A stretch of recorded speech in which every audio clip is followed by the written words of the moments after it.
Esta noche continuamos con nuestra serie acerca de la carta del apóstol Pablo a Timoteo y vamos en esta noche a tener como título Orando por el mundo. Orando por el mundo. 1 Timoteo capítulo 2, versículos del 1 al 8. Dice el apóstol Pablo: exhorto ante todo a que se hagan rogativas, oraciones, peticiones y acciones de gracias por todos los hombres. Aquí la palabra hombres en el griego es antropos, así que no hay duda de que es por toda la raza humana, por los reyes especialmente y por todos los que se encuentran en eminencia. ¿Para qué? Para que vivamos quieta y reposadamente en toda piedad y honor, el cual quiere, Dios quiere que todos los hombres sean salvos y vengan al conocimiento de la verdad. Porque hay un solo Dios y un solo mediador entre Dios y los hombres, Jesucristo hombre, el cual se dio a sí mismo en rescate por todos, de lo cual se dio testimonio a su debido tiempo. Para esto yo fui constituido predicador y apóstol. Digo verdad en Cristo, no miento, y maestro de los gentiles en fe y en verdad. Quiero pues que los hombres oren en todo lugar, levantando manos santas, sin ira ni contienda. En esta noche que vamos a profundizar un poco en la oración, podemos comenzar a descubrir que si cada uno de nosotros como cristianos pudiéramos de alguna forma penetrar en el mundo espiritual, así como a Eliseo se le abrieron los ojos y Dios le permitió ver las colinas y las montañas rodeadas de carrozas de fuego y de ángeles de Dios que estaban dispuestos a hacer la guerra contra los espíritus malignos que los querían ellos matar usando a sus enemigos. Si pudiéramos así tener un flashazo de lo que pasa en el mundo espiritual, podríamos ver claramente el conflicto, la lucha que existe en el mundo espiritual por el destino de las almas humanas. Toda la guerra que existe en el espacio, en el mundo espiritual invisible, tiene como objetivo y tiene como el blanco el planeta Tierra, de acuerdo a la Biblia. Y el destino de las almas de los seres humanos cuando venga la destrucción de este planeta, porque el día del Señor vendrá como ladrón en la noche, en el cual los cielos pasarán con grande estruendo y los elementos serán deshechos y las obras de la tierra y todo lo que hay aquí será pasado por el fuego. ¿No te imaginas la guerra que existe por el alma de tu papá, por el alma de tu mamá, por el alma de cada uno de todos nuestros hijos, por el alma de los maestros de tu escuela, por el alma de nuestro presidente de la República, por el alma del gobernador del Estado de México, por el alma del presidente Clinton? Todos los seres humanos, todas las almas de los seres humanos tienen aquí en esta vida, en la única que Dios nos ha dado, que decidir el futuro y el destino eterno donde ellos pasarán la eternidad.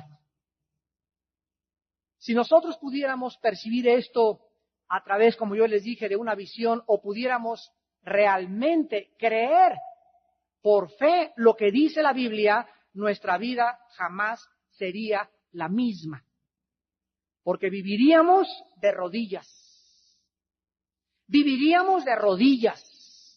orando e intercediendo y dándonos cuenta que la única forma de influir en el mundo espiritual, la única forma de impedir que los ángeles caídos toquen a mi mamá, la única forma de impedir que los espíritus malignos toquen a mi hijo, la única forma de quitarle a mi suegra o a mi tío o a mi cuñado o a mi mejor amigo esa influencia tan grande que tiene, la única forma de hacerlo es a través de la oración. Viviríamos de rodillas. Cuentan una historia que hace muchos años en Inglaterra iban a colgar en la horca a un asesino. Y entonces, antes de que lo llevaran a la horca, fue un curita a visitarlo y a encaminarlo hacia la horca, hacia el cadalso. Y pues ahí iba, ¿verdad?, esta persona religiosa haciendo sus ritos religiosos, su liturgia, etcétera, etcétera. Y ya que le pusieron la cuerda del cuello, este criminal convicto le dijo al hombre religioso: ¿usted realmente cree que existe el cielo y el infierno? Y el hombre religioso le contó: pues sí, mijito, pues claro, por eso estoy haciendo todas estas letanías por ti. Entonces el criminal le contestó al hombre religioso y le dijo: pues déjeme decirle que si yo realmente creyese o hubiera creído en mi vida que llevé, que hay un infierno donde las almas de millones de seres humanos van a pasar la eternidad, si Inglaterra estuviera tapizada de vidrios, me iría hincado, tocando de puerta en puerta a las personas, rogándoles que se arrepintieran de sus pecados. Y esta historia nos ilustra que muchos cristianos realmente, por la forma como viven, por la vida tan pobre de oración que tienen, no creen realmente ni están fuertemente convencidos de que si se muere tu hijo, si se muere tu cuñado y tu mamá, se van al infierno. Y ya no hay ninguna otra oportunidad, de acuerdo a la Biblia, después de esta vida. Dice Hebreos 9:27 que está establecido que los hombres mueran una sola vez. No hay reencarnación, no hay transmigración, no hay otra vida, no hay un purgatorio, no hay un limbo. Una sola vez morimos todos e inmediatamente después de la muerte, el juicio. Todo cristiano tiene un papel demasiado importante que jugar en la batalla espiritual por las almas que Satanás está luchando por atraerlas a su reino. Las oraciones nuestras, hagan de cuenta que son como misiles, como cohetes destructivos lanzados contra los planes del enemigo. Si tu hijo se va a ir a Veracruz y tú te pasas orando 1 hora por él antes de que él pida que tus ángeles lo guarden, que cuides el avión, etcétera, etcétera, si el enemigo trataba de hacer algo contra tu hijo, tus oraciones le van a mandar como misiles destructivos al enemigo que van a confundir sus planes y tu hijo va a poder llegar a salvo a su destino. Si tú comienzas a orar: Padre, quítale a mi hijo esa muchacha con la que está y con la que está saliendo porque si se casan va a ser un infierno su matrimonio, tus oraciones son como misiles que van a impedir que Satanás impida que tu hijo se case con esa muchacha. Si nosotros tuviéramos conciencia del poder de la oración, vuelvo a insistir, viviríamos de rodillas. Vamos en esta noche a estudiar la importancia de nuestras oraciones, porque debemos nosotros entender que es la manera de cambiar el mundo espiritual, el destino de las almas humanas. En el versículo 1 se nos invita a que oremos por toda la humanidad. Exhorto a que se hagan y se nos muestran 4 formas de orar. Rogativas, número 1. Necesitamos hacer rogativas. Esta es una, vamos a analizar cada una. 2, oraciones. 3, peticiones y 4, acciones de gracias. Tenemos que aprender a rogar, a orar, a pedir y a dar gracias por todos los seres humanos. Padre, te doy gracias que las elecciones que hubo ahora del PRI se hicieron sin violencia. Padre, te doy gracias porque el presidente que tenemos ahorita, ¿verdad? Yo sé que tú le vas a dar sabiduría para cambiar nuestra patria. Te pido por él, Señor, dale entereza, dale fuerza. Padre, te doy gracias de que llegué bien ahora en la tarde al centro cívico. Padre, te doy gracias de que en la mañana comí, gracias por estos alimentos. Tenemos que estar continuamente experimentando el poder de estar en comunicación con Dios. La palabra rogativas es la palabra griega de esis, con D de Daniel, de esis, y significa súplicas intensas. Estas rogativas son súplicas o ruegos intensos por necesidades urgentes, especiales de personas que nosotros conocemos. Por ejemplo, un día que sea la víspera de las elecciones, debemos hacer rogativas. Padre, te suplicamos que haya paz, te suplicamos que salgan bien, te suplicamos que haya una democracia clara en México, que los votos sean transparentes, te suplicamos por esta decisión que va a determinar el futuro de nuestro país, te suplico por el viaje que mi hijo va a hacer, cosas urgentes, necesarias, que requieren de nuestra intervención inmediata. Estas son rogativas, y esta palabra se usó cuando Cristo oraba en Getsemaní. En Getsemaní no se usa la palabra oración, petición o acciones de gracias. Cristo en Getsemaní estaba suplicando, era intenso su ruego al Padre, tan intenso, tan profundamente intenso, que la sangre se le tuvo que salir por todas sus capilaridades. Salió la sangre de la piel de Cristo, de la intensidad del ruego ante Dios. Padre, si es posible, oh Dios, en las próximas horas de mañana, a las 9 de la mañana, 12 del día, Señor, ahí cuando yo esté colgado en la cruz, voy a separarme de ti. Señor, tú, yo y nunca nos hemos separado. Antes de que fuera el mundo, yo era contigo, tú eras con esa gloria que tú me diste antes de que el mundo fuese. Y ahora en la cruz, por causa de ustedes, por causa de nosotros, el Padre y el Hijo se iban a separar por segundos. Porque el pecado es separación, la paga del pecado es la muerte. Y cuando Jesús llevó nuestros pecados en la cruz, algo misterioso sucedió y el Padre se separó al Hijo. Y Cristo gritó, Dios mío, ¿por qué? ¿Por qué me has dejado solo? ¿Por qué me has desamparado? Toda mi vida estuviste conmigo, estuviste en Getsemaní, estuviste en el vientre de María. Pecados. Porque de tal manera amó Dios al mundo que ha dado a su Hijo unigénito, para que cualquiera que en él crea no se pierda, mas tenga la vida eterna. El pecado tuyo y mi pecado, tus mentiras y mis mentiras, tus fraudes y mis fraudes, tus fornicaciones y mis fornicaciones, tus engaños y mis engaños, nuestra vida falsa, todo aquello que nosotros hicimos, Jesús lo llevó en la cruz del Calvario. Yo soy el resultado de la muerte de un hombre en la cruz para pagar como mi sustituto por toda la cuenta que yo merecía pagar y tú merecías pagar por nuestros pecados. En segundo lugar, tenemos la palabra oraciones. Y aquí la palabra para oraciones es la palabra griega proseuche. Proseuche, así como suena. Y son las oraciones normales a Dios. Esto se usa en Santiago 5:17. ¿Está alguien enfermo? Ore por los enfermos. Son las oraciones que oramos continuamente, ¿verdad? Y dice en Efesios 6:18, Primera Tesalonicenses 5, orar sin cesar. Dice Efesios 6:18, orando todo el tiempo. Orar es una actitud de estar platicando con Dios. Padre, qué bonito el paisaje. Señor, qué bonito sol. Ay, Señor, hace mucho frío ahorita. Padre, te pido que guardes mi garganta. Cuida a mi hijita que está tosiendo, Padre. Es estar continuamente en contacto y en comunión con Dios. Estas son las oraciones que tenemos que continuamente estarle expresando a Dios. En tercer lugar, tenemos la palabra peticiones. Aquí se usó la palabra griega enteuxis, con E de Enrique, enteuxis, que significa interceder. Estas son las intercesiones. Dice en el libro de Ezequiel en el Antiguo Testamento, capítulo 22, versículo 30, y busqué entre ellos hombre que hiciese vallado, que se pusiese en la brecha delante de mí a favor de la tierra, para que yo no la destruyese, y no lo hallé. Aquí encontramos que la Biblia nos revela que Dios en el cielo dice, voy a destruir Sodoma y Gomorra.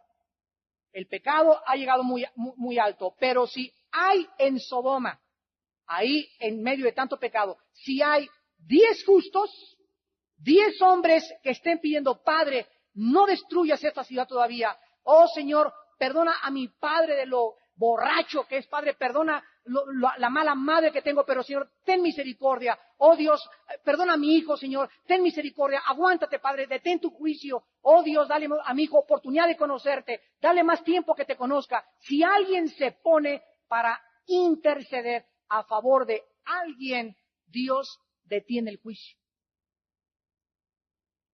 Esto es increíble en la revelación de la mente de Dios en la Biblia. que alguien se puede poner en medio de alguien que Dios quiera juzgar, y esa única y sola persona intercediendo a favor de tu papá, tu mamá, el presidente de la República, el gobernador, la presidenta municipal, tu abuelo, el que sea, tu intercesión, tus peticiones a favor de esa persona impiden que Dios actúe con juicio contra esa persona. Cristo es nuestro intercesor en el cielo, Hebreos 7:25. Jesús en el cielo está las 24 horas del día intercediendo, pidiendo a nuestro favor delante de su Padre. Y dice Hebreos 7:25 que va a vivir para interceder por mí. Juan 17, Padre, yo te pido que los que me diste, ninguno se pierda, más que el hijo de la perdición, Judas, para que la escritura se cumpliese. Judas nunca fue salvo, Judas nunca fue cristiano, Judas fue profetizado que era el hijo de perdición, porque por todos aquellos que el Padre nos entregó al Hijo, la oración del Hijo en Juan 17 es que ninguno de nosotros nos perdamos. Por eso esta oración ha sido contestada, por lo cual la salvación no se puede perder. ¿Cómo voy a perder algo por lo cual Cristo está intercediendo para vivir por mí continuamente? En cuarto lugar tenemos la palabra acciones de gracias. Regresamos a 1 Timoteo 2. Y las acciones de gracias, como dice 1 de Tesalonicenses 5:18, dad gracias en todo. Porque Dios quiere que diario estés, Señor, gracias por este coche, gracias porque no tengo para comer, gracias porque me diste para el camión, gracias porque me cuidaste y llegué a mi casa con bien, gracias por mi mamacita que sigue mejor, gracias porque el perro está compuesto también, gracias, Señor, gracias por esos alimentos. Estas gracias, esta actitud de estar agradeciéndole a Dios por las cosas buenas y por las cosas no buenas, como decía Job, que hemos de bendecir a Dios solamente cuando recibimos el bien y no cuando recibimos el mal. Lo que llamamos nosotros mal para Dios es nuestra disciplina y nuestro crecimiento en la madurez. Así que yo no le puedo decir que esto fue mal para mí. Me chocaron mi carro, es que a lo mejor es una bendición que me haya pasado esto. Entonces, gracias, Padre. Si yo mantengo esa actitud de gracias, hace que mi alma viva en conformidad a la vida. ¿Saben ustedes que una de las peores desgracias que le puede pasar a un cristiano es cuando un cristiano se comienza a volver inconforme? Señor, si me cambiara la esposa que tengo. No, hombre, con este avestruz que tengo de esposo, Señor, si tuviera otro. No, pues es que no estoy a gusto con este coche, no estoy a gusto con esta casa, no estoy a gusto con este traje, yo necesito tener más. Esa inconformidad nos puede llevarnos a alejarnos de Dios. Dice 1 Timoteo 6, del 10 en adelante, porque teniendo sustento y abrigo, estemos contentos, conformes. Porque los que quieren más o quieren enriquecerse, van a caer, se van a ir como por una resbaladilla, van a resbaladar en destrucción y perdición que hunde a los hombres muchas veces para siempre. Mas tú, hombre de Dios, dice Pablo, huye de estas cosas y vive una vida tranquila, una vida de conformidad y dale gracias a Dios por lo que tienes. Porque haciendo esto Dios te va a dar más cosas. Dios no está en contra de que tengamos ambiciones y queramos otro coche mejor. No hay ningún problema. ¿Te quieres comprar un Impala 2000? Cómpratelo. Si puedes. Si quieres una casa mejor, cómpratela. No hay ningún problema. Pero siempre y cuando en la misma forma en la que tú estás trayendo a tu vida bienes materiales, en la misma proporción le des a Dios lo que Dios te pide. Es todo. O sea, el problema no son las riquezas, ¿verdad? Dice 1 Timoteo 6, manda a los ricos de este mundo que no pongan sus ojos en las riquezas. O sea, no les dice que vendan todo, les dice que no pongan sus ojos en lo que tienen y que no se vuelvan avaros. Pero las acciones de gracias nos previenen de caer en la avaricia. Ahora, en el versículo 2 de 1 Timoteo 2, el Espíritu Santo nos lleva ahora a orar por un grupo de personas en especial, por las autoridades civiles. Aquí se les llama reyes y los que se encuentran en eminencia. La Biblia nos manda orar por cualquier persona que ocupe una autoridad dentro de nuestro gobierno siempre. por un juez, por un policía, por un patrullero, por un legislador, por un senador, por un gobernador, por un jefe de la policía. No importa si esa persona, ese juez, ese policía, ese gobernante es bueno o malo. No importa si es moral o es inmoral. No importa si es justo o es injusto. Necesitamos orar por ellos. Muchos cristianos se sorprenden que Dios nos mande y que nos pida orar por las autoridades, como Fidel Castro, como Saddam Hussein. Si yo les preguntara, ¿cuántos oran por Saddam Hussein? No, ese no, hermano. Bueno, la Biblia nos manda que oremos por él. Por Fidel Castro, tal vez por los peores, son los por los que más deberíamos de orar. Se sorprenden que Dios nos mande esto, pero recordemos que en tiempos de los apóstoles, ¿quién era el gobierno? Nerón. Y fue uno de los emperadores que llegó el grado que mandó quemar la ciudad de Roma con el propósito de echarle la culpa a los cristianos. Y miren, en la primera carta de Pedro, que fue crucificado de cabeza, lo que Pedro escribe, primera de Pedro capítulo 2, versículos 13 y 14. Este apóstol que vivió bajo el imperio y la autoridad de las más depravadas, corruptas, sanguinarias de la historia. Dice 1 Pedro 2:13 que Pedro escribe y les dice a los cristianos: por causa del Señor, someteos a toda institución humana. Ahí está. Ya sea al rey como superior, ya a los gobernadores, como por él enviados para castigo de los malhechores y alabanza de los que hacen el bien. Versículo 17. Honren a todos, amen a los hermanos, teman a Dios, honren al rey. Honra a tu presidente de la República, honra a tu juez, honra a tu presidente municipal, honra a tu diputado, honra a tu senador. Honrar significa darles el debido respeto que ellos nos merecen. Cuando Pablo se enfrentó con las autoridades romanas y le dieron una bofetada en la cara, ¿verdad? Pablo se estaba enojando y les pidió perdón en el libro de los Hechos. Cuando Cristo estuvo delante de Pilatos, que era la autoridad civil, Pilato le dijo a Cristo: ¿qué no sabes que yo tengo la autoridad para colgarte o para soltarte? Y Cristo le contestó: ninguna autoridad tendrías tú si no te fuere dada de arriba. En otras palabras, mi Padre, Pilato, te ha dado la autoridad con la cual tú vas a emitir un veredicto de que me crucifiquen. Si ese veredicto que tú vas a decir que me crucifiquen cuando tú te laves las manos, tú no lo tendrías si mi Padre no te lo diera. Ahora, al mismo tiempo que mi Padre ha permitido que tú tengas esa autoridad, tú eres culpable en el día del juicio de haberme condenado. Nadie podría ponernos una mano si no fuera por Dios. Hay una secta que se llama los Testigos de Jehová que dicen que cuando sale la bandera, ellos no deben rendirle honores a la bandera porque de acuerdo a la filosofía teológica de los Testigos de Jehová, los gobiernos están bajo Satanás y honrar a la bandera es honrar a Satanás. Y por eso no se cuadran ante la bandera ni le dan honores a la bandera. Es algo incongruente bíblica y teológicamente. Porque aquí lo dice claramente que honremos a los gobernantes y que honremos al rey. Miren lo que dice Tito. Antes de Pedro está Hebreos, y antes de Hebreos, Filemón, y antes está Tito, capítulo 3.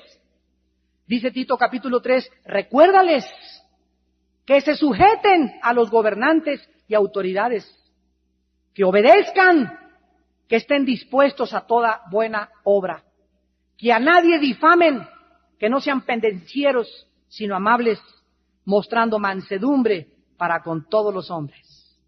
Recuérdales que se sujeten a los gobernantes y autoridades. En los tiempos de los apóstoles, Nerón mandó un edicto que mataran a los cristianos y se prohibía leer las escrituras, se prohibían las reuniones cristianas. ¿Qué hicieron los apóstoles? ¿Qué hicieron los cristianos?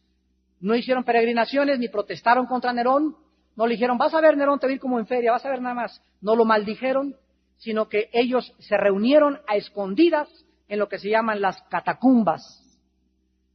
¿Cuándo podemos nosotros los cristianos no obedecer los edictos de un gobierno cuando el gobierno se tome atribuciones que no le corresponden más que en el ámbito político. Dar al César lo que es del César, dar a Dios lo que es de Dios. O el gobierno no puede separarse de Dios, pero la separación iglesia-estado es sana. El gobierno tiene una misión políticamente hacer valer los derechos de los ciudadanos y la iglesia tiene otra misión espiritualmente influir para que los ciudadanos respeten ese gobierno. Pero cuando el gobierno político viola una autoridad superior que es la Biblia y ordena que la Biblia no se lea o que se prohíben las reuniones, ya nosotros no tenemos por qué someternos a ese gobierno. Ahí ellos están violando la autoridad de la palabra de Dios.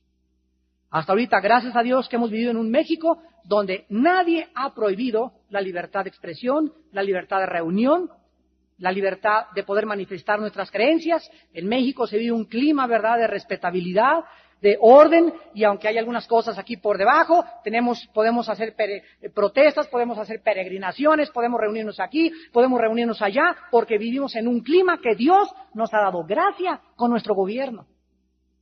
Entonces, en lugar de que critiquemos a nuestro gobierno, deberíamos de darle gracias a Dios de que no estamos en otros mundos como en Cuba, que no puede la gente salir de esa isla, en otros lugares como en Albania, que se mandó que ninguna Biblia existiera, en otros tiempos de Stalin o de los rusos comunistas, cuando se prohibía la libertad de expresión. No hemos vivido en México un clima de persecución como muchos hermanos nuestros en otros países del mundo. Entonces, no nos sorprendamos, pues, que la Biblia nos mande orar por nuestras autoridades. Dice también Romanos capítulo 13, versículo 1 y 2. Sométase toda persona a las autoridades superiores. Debemos someternos al gobierno, debemos obedecer al gobierno, debemos de pagar impuestos, debemos hablar bien del presidente, orar por el presidente, orar por los gobernantes. Nunca criticar a una autoridad civil. Ahorita ya está de moda, ¿verdad? Hasta chistes le hacen al presidente, le hacen chistes al gobernador, le hacen burla, que le hacen burla ya. Nosotros no podemos vernos involucrados en eso. Debemos orar por ellos. Darle gracias a Dios que de una u otra forma son autoridades puestas por Dios. Dice aquí, porque no hay autoridad sino de parte de Dios. Y las que hay, por Dios han sido establecidas. Así es, Dios estableció a Fidel Castro. Dios estableció, escucha bien, abre los oídos, a Adolfo Hitler. Pero ¿cómo Adolfo Hitler? ¿Sabes qué fue lo que hizo Adolfo Hitler?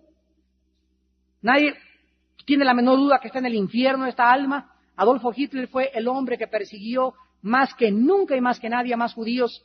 Y gracias a la persecución de los campos de concentración y a la matanza que se llevó a cabo en la Alemania nazi de 1939 a 1945, gracias a eso, las naciones del mundo por primera vez en la historia, después de más de 2500 años, abrieron los ojos y le permitieron al pueblo judío regresar y formar el Estado independiente de Israel el 14 de mayo de 1948. ¿Qué fue lo que llevó a la Liga de las Naciones Unidas? En aquel tiempo era la Liga de las Naciones Unidas a llegar a esta conclusión: la matanza de los nazis contra los judíos. Les inspiró compasión y algo que alguien quiso hacer para mal, Dios, ¿qué cosa? Romanos 8:29, lo convirtió para su bien. Todas las cosas contribuyen para nuestro bien a los que amamos a Dios. Oh, profundidad de las riquezas, de los caminos y de la sabiduría de Dios. Cuán insondables son sus juicios e inescrutables sus caminos. Romanos 11:33. ¿Quién puede comprender la mente de Dios? ¿Quién puede entender las cosas que Dios hace? Van más allá de nuestra capacidad actual y presente para entender que en el futuro muchas cosas que suceden, que aparecen en contra nuestra, son para nuestro bien. Esa fue la perspectiva de Job. Job pierde todo y voltea, mi casa, todo. Yo soy un hombre justo, yo debería estar bendecido, pero yo no entiendo. Sin embargo, en mi mente no capto, no puedo racionalizar, o por más que me esfuerce, no lo voy a poder comprender. Pero una cosa sé, que aunque él me matare, le seguiré amando. Que aún después de mi muerte y deshecho está mi piel, en mi carne verá a Dios. Llega la esposa, maldice a Dios. Y Job se levanta y le dice: ¿qué? ¿Tú crees que la vida cristiana nada más es creer que todo bien y dulce, puro Reino Aventura y Chapultepec y globos y serpentinas? No, hemos de recibir de Dios solamente el bien y no el mal. Jehová sea bendito, Él dio, Él quitó, su nombre sea bendito. Job no perdió con esta actitud su dignidad, sus convicciones de que yo no sé lo que está pasando. Aquí estoy siendo revoloteado. Me movieron horrible el tapete, pero una cosa sé, Dios vive. Él me ama.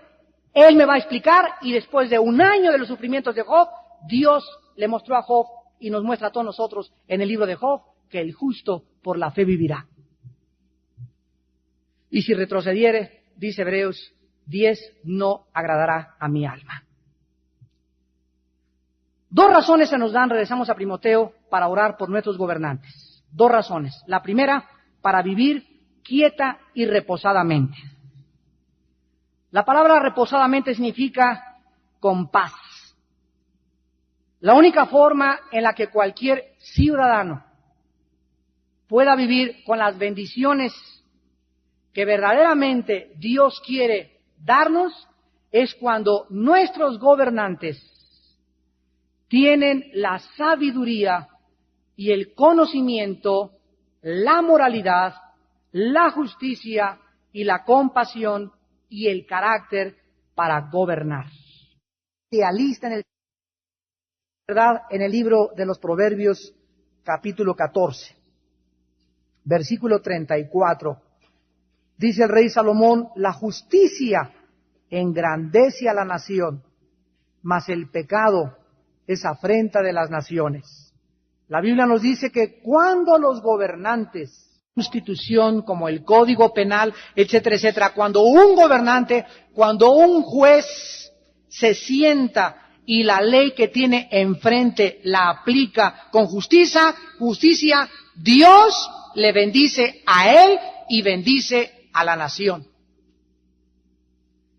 ¿Quién puede negar que actualmente estamos viviendo en México un clima de demasiadas injusticias, un clima de inestabilidad, de incertidumbre, de falta de gobierno, un clima que podríamos definir con una palabra que se llama anarquía? Un gobierno anárquico es cuando cada quien hace lo que quiere. En tiempos de los jueces, 7 veces se usa una expresión: cada quien hacía lo que bien le parecía ante sus ojos. Cuando el gobierno llega a querer legislar la moral y dice, racionalmente, vamos a legalizar la prostitución porque es el negocio más antiguo de la humanidad. Y de todas maneras, si la prohibimos, va a haber siempre prostitutas. Conclusión, vamos a legislarla y va a haber menos problemas y vamos a controlarlas. Cuando un gobierno se basa, aquí o en cualquier parte del mundo, cuando un gobierno se basa en un plebiscito porque la mayoría o porque la prostitución siempre se ha ejercido y es la producción más antigua del mundo, cuando el gobierno se basa en porque esa cosa va a beneficiar a los ciudadanos y no porque moralmente esté equivocado ese pecado, en ese momento el gobierno ha perdido totalmente la dirección y la brújula para gobernar. Aunque la prostitución no se puede impedir, es mala la prostitución, por lo tanto se tiene que legislar como algo incorrecto. Para eso pues vamos también a legislar la criminalidad. Siempre ha habido crímenes desde que Caín mató a Abel. Y no se puede evitar los crímenes, pues vamos a legislarlos, las drogas. Ahorita hay una corriente tremenda en México por legislar las drogas, como lo hicieron en España. Es que si les quitamos el negocio a los narcotraficantes y ya no hay mercado negro de drogas, pues ya, es que no vamos a legislar las drogas y dictarlas moralmente buenas por el hecho de que no se puedan impedir. Las drogas son malas, se tiene que legislar como algo incorrecto. Porque es lo que Dios dice, las drogas son malas, la prostitución es mala, la homosexualidad es mala. No se puede darle un estilo de vida a un grupo de personas que son homosexuales porque son la mayoría. La homosexualidad es mala ante los ojos de Dios. Y basta este hecho para determinar que en el momento que se legisle algo y se le llame a lo amargo dulce y a lo dulce amargo, para que el juicio de Dios venga sobre nuestra nación. ¿Quién va a influir en los legisladores, en los senadores, en el gobierno, para que ellos legislen de acuerdo a lo que es moralmente aceptable delante de Dios? Nuestras oraciones. Nuestras oraciones. En lugar de criticar tanto al gobierno, deberíamos de orar más por ellos. Pedir por ellos, Señor, dale sabiduría a la Corte Suprema de Justicia de nuestra nación, para que ahora que vayan a legislar las drogas, ahora que van a legislar si es buena o mala la pena de muerte, ahora que van a legislar si el aborto es permisible o no es permisible, todas estas cosas de índole y de carácter ético y moral, donde necesitan sabiduría, necesitamos interceder, rogar, dar acciones de gracias por los gobernantes y los que se encuentran en eminencia. ¿Cuál es la razón de que aquí todos los domingos antes de comenzar el servicio a las 11:10, nos juntemos en grupos a orar? ¿Para qué? Para orar por nuestro gobierno. ¿Tienen ustedes una lista de oración donde se encuentre el gobernador del Estado de México, el señor Montiel, en tu lista? ¿Oras tú por el gobernador del Estado de México todos los días? ¿Oras por la presidenta aquí de Tlalnepantla, Ruth Olvera, del Partido del PAN? ¿Oras por la Cámara de Senadores y Diputados de aquí del Estado de México? ¿Están ustedes orando por sus gobernantes? ¿Por el jefe de policía de Tlalnepantla? ¿Por el jefe de tránsito? ¿Por los diputados? ¿Por los jueces? ¿Estás orando? Entonces, ¿por qué dices que crees en la Biblia? ¿Por qué dices que crees en Dios? ¿Por qué los criticas? ¿Por qué los persigues? Cuando en tu vida tal vez has orado por ninguna autoridad civil. Dios quiere que nosotros vivamos en piedad y en honestidad, en segundo lugar, para que nosotros podamos tener tranquilidad en nuestro México. Y ahorita en México hay protestas de los universitarios, de las enfermeras, de los aviadores, de los choferes de taxi, de los de la Ruta 100, de los pilotos, de los bomberos. Hay una infinidad de protestas. Todo mundo, miren ustedes lo que está pasando, se levanta un grupo y dice, protesto por mis derechos, a costa de los derechos de los demás. Vamos a una manifestación y vamos a parar el tráfico 4 horas para que el gobierno demande nuestros derechos. Y cuando ellos hacen eso, lastiman y hieren los derechos de los demás que llegan tarde a su trabajo. Entonces, cuando nosotros abogamos por nuestros derechos a costa de los derechos de los demás, perdemos lo que se llama los derechos humanos.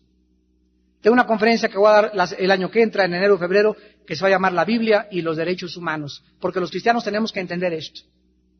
Que no puede haber derechos, ni puedes reclamar tus derechos cuando a costa de tus derechos abusas de los derechos de los demás. Ahí pierdes automáticamente tus derechos. Regresamos a 1 Timoteo y dice el versículo del 3 al 7 que Dios nos manda, en primer lugar, orar por todos los hombres. 2, por las autoridades. Y 3, y último lugar, por la salvación de todos los hombres. Porque esto es bueno y agradable delante de Dios nuestro Salvador, versículo 3. El cual Dios anhela, es su deseo de su corazón, que tu suegra se salve, que el gobernador Montiel se salve, que el presidente Cedillo se salve, que el próximo presidente se salve. Dios quiere que la gente se salve y que vengan al conocimiento de la verdad. A ver, si esta es la voluntad de Dios, y la voluntad de Dios no puede ser llevada a cabo más que a través de nosotros. La iglesia es el vehículo. La iglesia, nosotros somos el instrumento a través del cual Dios se manifiesta al mundo. La iglesia. Si Dios quiere que el mundo sea salvo y los gobernantes a través de nosotros, nosotros creemos, ya entendí, tú quieres que sean salvados, ahora voy a dedicar 15 minutos diarios en mi vida de oración por la salvación del gobernador del Estado de México. ¿Qué les parece si hiciéramos eso? Vamos a dedicarle 15 minutos diarios por la oración de la salvación del doctor Cedillo y toda su familia. Por la salvación del licenciado Labastida y toda su familia. Por la salvación del presidente Clinton. Por la salvación del gobernador del estado o del gobierno del Distrito Federal. Vamos a orar 15 minutos por cada uno de ellos. Si nosotros entráramos en esa guerra espiritual, comenzaríamos a ver cambios inmensos en medio de nosotros. Se nos dan razones por las cuales Dios quiere que nosotros oremos por todos los hombres. Dice 1 Timoteo 2, versículo 5, porque hay un solo Dios y un solo mediador entre Dios y los hombres, Jesucristo hombre. Para que el ser humano pudiera ser salvado, la Biblia dice que se necesitaba un mediador. ¿Quién es un mediador? Es una palabra que se pone en medio de dos personas. Es un árbitro. Este mediador era alguien que se pusiera entre Dios y entre nosotros. Este mediador en medio de Dios y nosotros no podía ser un hombre, no podía ser una virgen, no podía ser un santo, no podía ser un papa, no podía ser un pastor, no podía ser un ángel, no podía ser un arcángel, no podía haber nadie que se pusiera entre Dios y los hombres más que el mismo Dios. Porque el mediador es alguien que dice, Señor, quiero que tú perdones a estos porque yo me interpongo por ellos. Tú estás acusando a estos, ¿verdad, Señor?, de pecado. Bueno, yo me pongo en medio, Señor, y los pecados que estos cometieron, pónmelos a mí. Para que ellos vean que yo los llevé en su lugar. Y para que ellos, después de que vean que yo los llevé en su lugar, comiencen a vivir la vida que tú quieres que ellos lleven. Yo, dice Cristo, quito del medio lo que se interpone entre los hombres y Dios, que se llama el pecado. Cristo llevó nuestro pecado en su cuerpo, Cristo llevó nuestro castigo en su cuerpo, el juicio de nosotros, Cristo lo llevó, el Padre abandonó al Hijo en la cruz, con el propósito de que tú supieras que el Padre quiere que te salves. Dios te ama. Y alguien paga en tu lugar y muere en mi lugar para que comprendamos la profundidad del amor eterno de Dios por nuestras almas. Dice el versículo 6, el cual se dio a sí mismo en rescate por todos, de lo cual se dio testimonio a su debido de tiempo. No hay más que un solo mediador entre Dios y los hombres, y es Jesucristo. No hay dos, no hay tres, no hay cuatro, no hay cinco. Si tú eres taxista y tienes a tu San Cristóbal ahí en tu coche, hoy en la noche, Cristobalito, gracias por estar aquí un tiempo conmigo. Ahora sé que tú no puedes hacer nada por mí, a la basura. Yo sé que nada más hay uno, no se llama Cristóbal, se llama Cristo. Si tú tienes una imagen en tu casa en la noche a la que le has estado pidiendo, te pido que intercedas, te pido que ores por aquel, tu imagen, mira, te vas con tu yeso, con tus joyas que te colgué, con tus veladoras, te vas a la basura. Solo hay alguien, dice la Biblia, es Cristo. Y en cualquier Biblia encuentras esta verdad, en la cualquiera. En cualquier Biblia hay un solo mediador. No hay dos, no hay tres, es uno solo entre Dios y nosotros, Jesucristo. Y finalmente dice el versículo 8, quiero pues que todos los hombres levanten manos santas, sin ira ni contienda. Nunca debemos dejar de orar y debemos desarrollar el bendito hábito de orar todo el día. Nuestra diaria comunión con Dios no debe ser interrumpida. Nuestro espíritu, ya sea manejando en tu taxi, en tu coche, en el metro, acostúmbrate, desarrolla el hábito de mantenerte en comunión con Dios, orando. Mano santa significa con un corazón limpio. Las manos son el instrumento con el cual nosotros trabajamos. Dios diseñó nuestros 5 dedos en cada mano para usarlas, para agarrar la página, la computadora, la máquina de escribir. Entonces yo no puedo llegar a tomar alimentos a la mesa sin lavarme las manos porque me lleno de parásitos y de amibas. Antes de comer, diario tengo que lavarme siempre 3 veces al día mis manos.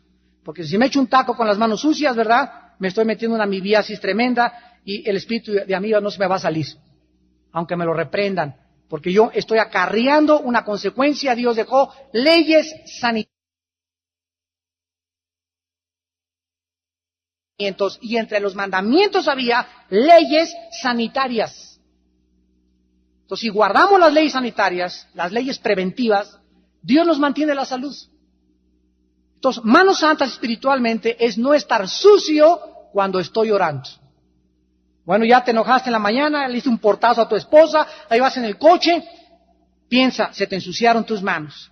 Ahí vas en el carro, Padre Santo, perdóname. Traes tu celular, agarra el celular. Viejita, no puedo irme al trabajo sin pedirte perdón. No quiero estar enojado, te pido que me perdones, te bendigo en el nombre de Jesús, y ya te vas en la carretera o te vas a tu trabajo sin ningún problema en tu corazón. Manos santas, limpias, porque Él es un Dios que escucha las oraciones de sus santos. Manos santas, sin ira ni rencor, o sea, no podemos tener amargura y corazón y orar a Dios. Ni contienda, no podemos jamás orar deseándole mal a ninguna persona, porque Dios no nos oye. Levantando manos santas, sin ira ni contienda. Dijo Cristo, si me quieres traer tu ofrenda, Mateo 5, 23 y 24, deja tu ofrenda y pídele perdón a tu cuñado. Pídele perdón a tu primo. Pídele perdón a tu papá. Pídele perdón a tu mamá. Pídele perdón a tus hijos antes de que ores. Porque tú no puedes acercarte a mí en oración y esperar que yo te conteste. Porque yo quiero que en tu corazón haya santidad. No puedes estar con coraje hace 3 o 4 días y esperar que Dios conteste tu oración. Tenemos que limpiarnos las manos y los instrumentos, los que llevamos la gloria de Dios. Oremos. Padre, oramos en esta noche en el nombre de Jesús, nuestro único mediador, por el gobierno mexicano.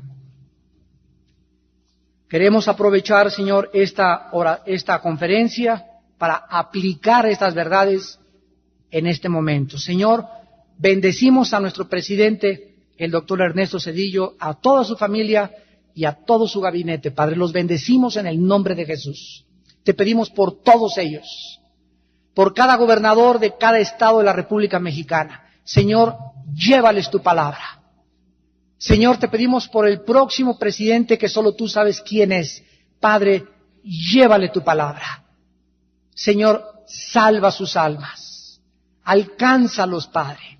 Si nosotros somos el medio, te pedimos que nos abras puertas en la televisión, en el radio, en los medios de comunicación, para entregar este mensaje bendito de buenas noticias, de que tú amas a los pecadores, de que tú amas especialmente a los gobernantes y quieres gobernar donde ellos gobiernan, para bendecirles a ellos y para bendecir a nuestro país también.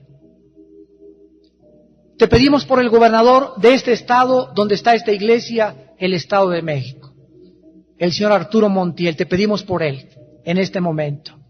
Todos nos ponemos de acuerdo en que le lleves tu palabra, en que tú cambies su corazón y le lleves estas buenas noticias de que tú lo amas a él, a su esposa y a sus hijos. Te pedimos por todo el cuerpo legislativo del Estado de México, por todo el órgano judicial y ejecutivo de este estado, por todos los jefes de policía de este estado, de cada municipio, por los jueces de cada distrito, tanto federales como municipales y estatales, y por todos los que en este estado se encuentran en eminencia civil. Señor, te pedimos por el Estado de México, principalmente porque es donde está nuestra iglesia. Y tenemos autoridad en este lugar geográfico, de acuerdo a la Biblia, para que en el Estado haya paz, para que haya libertad, para que nada impida que tu palabra salga con poder y transforme las vidas de sus ciudadanos. Padre, te pedimos también por el presidente de Estados Unidos, Bill Clinton. Te pedimos, Padre, por Yeltsin en Rusia, por el presidente de Italia, por el de Francia. Te pedimos por el gobernante de Inglaterra. Padre, te pedimos por todos los presidentes de todas las naciones de nuestro planeta. Señor, sálvalos, alcánzalos con tu bendita palabra. Manda misioneros de esta iglesia a todas las naciones. Señor, danos los medios para enviar a estos misioneros y cumplir así tu santo mandato de ir a todo el mundo y predicar este evangelio para testimonio a todas las naciones y hacer discípulos, enseñándoles que guarden todas estas cosas y bautizándolos en el nombre del Padre, del Hijo y del Espíritu Santo. Y para la gloria de tu Santo Hijo Jesucristo, que se dio por nosotros en una cruz, para que nosotros viviéramos ahora para Él y manifestáramos su vida a través de la muerte de nuestro ego y de nuestra carne, para glorificar su santo nombre. A ti, Jesús, en esta noche te damos toda la gloria y te damos gracias, siempre te diremos gracias por una salvación tan grande que nos has dado a través de tu sangre preciosa. Bendito Jesús. Amén.